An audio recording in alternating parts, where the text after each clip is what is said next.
How about Big Joe? I had a chance to work with Big Joe Burrell in a little lineup he called Big Joe and Friends. And that's how I met Nick Alloy, another great bass player, Justin Rose, who I played quite a few shows with. Keyboard was Bobby Garina. And Big Joe Burrell, of course, had worked with B.B. King. And he told me he was working in Akron, Ohio, and Count Basie was there with his show across the street. He came over to the little bar where Joe was working with an organ trio. So organ, him on sax, and drummer. Basie heard them, and he immediately made an offer to have them come to New York and play in his club.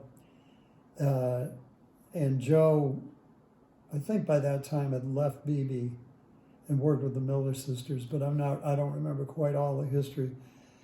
And I worked with Joe for 3.5 years, and he also worked for really, I think, close to 25 years with Big Joe Burrell and the Unknown Blues Band, with that great, great guitarist out of Chicago, Paul Asbell, who was, anybody who looks up Paul Asbell's resume will know that it's gigantically deep, as he is as a musician, a teacher, promoter, one of the most,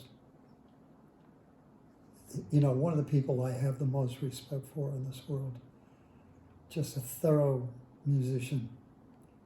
And he's worked with everybody in Chicago that was important, Just, so anyway, he was the guitar player in that band. Tony Markellis, who just passed, was the bass player. The amazing Chuck Heller on keyboards, who had one of the great recording studios in our area. And they had a bunch of different drummers. But the lineup I was in was Joe's little side project. And we played every Thursday night at a club called Halverson's downtown in Burlington. And Joe was really great for showing me how to be on a bandstand. And he would come and work with my band, Left Out Jump. And another fellow, Larry McCrory, who was good friends when he was young with John Coltrane. And so I had them on some shows where they were the horn section. And just a wonderful and rich experience, that was a gift I wasn't expecting.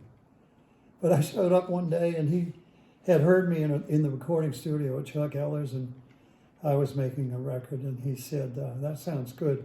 I showed up one night at Halverson's just to hear him, and he said, well, where's your guitar? And I said, well, it's out in Heinsberg, but I can go home and get it. He said, well, why don't you do that? You come back, and I'll have you play a set with me. I went home and got some nice clothes on and picked up my guitar and went back in, played with him that night, and he said, can you come back every week? And I did. Eventually he started giving me money, and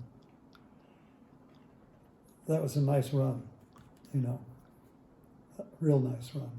He was a nice man, and we used to hang out together. He just lived up the street from where I was working. So if I got fed up with work, I'd give him a call. He said, you coming up? And I would. We'd watch videos of Bobby Blue Bland or Illinois Jacquet, and he'd tell stories about his time on the road. Great man.